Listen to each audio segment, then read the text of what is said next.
નમસ્કાર મિત્રો ગોંડલમાં બીજેપી દ્વારા ખેડૂત સંમેલન થવાનું છે। આ બેન એવો કહી રહ્યા છે કે આટલા દિવસ એટલે કે ગાંધીનગર જ્યારે ખેડૂતો ગયા હતા ત્યારે બીજેપી વાળા કયા દરમાં છુપાઈને રહ્યા હતા, એટલે અત્યારે જે ગોંડલમાં આવી રહ્યા છે અને ખેડૂત સંમેલન કરી રહ્યા છે, આ બધા જ ખેડૂતોને ઉલ્લુ બનાવવાના ધંધા છે। આ લોકો આ રીતના ઉલ્લુ બનાવીને નીકળી જશે અને ખેડૂતોને એવું લાગશે કે આપણી સાથે હવે સરકાર આવી ગઈ છે, પણ એવું કંઈ પણ થવાનું નથી। એટલે હું ખેડૂતોને એટલું જ કહેવા માંગુ છું બેન કે જો તમારામાં ત્રેવડ હોય તો ગમે તે ભાજપનો કાર્યકર્તા સ્ટેજ ઉપર આવે તેનું મોઢું તમે કાળું કરી બતાવજો। હું તમને બેનનો વિડીયો બતાવું એના પહેલા જો તમે આપણી ચેનલમાં નવા આવ્યા હો તો ચેનલને સબસ્ક્રાઇબ કરી દેજો અને વિડીયોને લાઈક કરી દેજો। તો મિત્રો તે વિડીયો જોઈ લો પછી આપણે તેના વિશે વાતચીત કરીએ।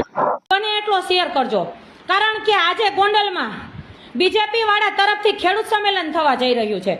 તો આજે ખેડૂતો ગાંધીનગર ગયા ત્યારે બધા બીજેપીના નેતા કયા દરમાં છુપાઈ ગયા હતા કે એક પણ નેતા બહાર ન આવ્યો અને કોંગ્રેસની મીટિંગ થઈ અધવચ્ચે ત્યારે કેમ એમ ન કીધું કે અમારા ખેડૂતોને ગાંધીનગર પહોંચવા દો। આજે પહેલા કોંગ્રેસ વાળાએ એનો ભાવ ભજવી લીધો અને હવે બીજેપી વાળા એનો ભાવ ભજવવા ખેડૂતોને આશ્વાસન આપવા આવી રહ્યા છે।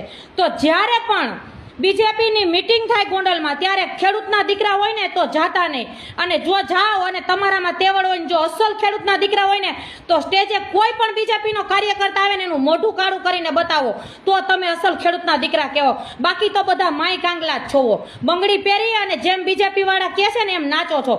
ખેડૂતનું કોઈ છે નહીં, એટલે હવે ખેડૂતોએ પોતાની રાજનીતિ કરવી જોઈએ। જય હિન્દ, જય જવાન, જય। તો મિત્રો તમે વિડીયો તો જોઈ લીધો હોય છે, એમાં બેન એવું કહી રહ્યા છે કે જ્યારે પણ ગોંડલમાં ખેડૂતો માટેની મીટિંગ હોય ત્યારે તમે જો અસલ ખેડૂતના દીકરા હો ને તો મીટિંગમાં ન જતા, કેમ કે આ લોકો તમને આશ્વાસન આપીને જતા રહેશે અને પછી આપણું કંઈ પણ કલ્યાણ થવાનું નથી અને આપણને આ લોકો વેર વિખેરી નાખે છે। કેમ કે અલગ અલગ જો આપણે થઈ ગયા તો પછી આપણે ગમે તે રીતે ગમે તેટલા આંદોલનો કરીશું તે પણ આપણાથી થશે નહીં। અને હજુ પણ તમે લોકો ના સુધર્યા, તમે બધા જ માય કાંગલાઓ છો, કેમ કે તમે બીજેપી જેમ કહે એમ તમે એમની બંગડીઓ પહેરીને નાચો છો। તો મિત્રો આ બેને જે પણ કહ્યું એના વિશે તમારું શું કહેવું છે એ તમે જરૂરથી કોમેન્ટ બોક્સમાં લખી દેજો, અને જો તમે આપણી ચેનલમાં નવા આવ્યા હો તો ચેનલને સબસ્ક્રાઇબ કરી દેજો અને વિડીયોને લાઈક કરી દેજો।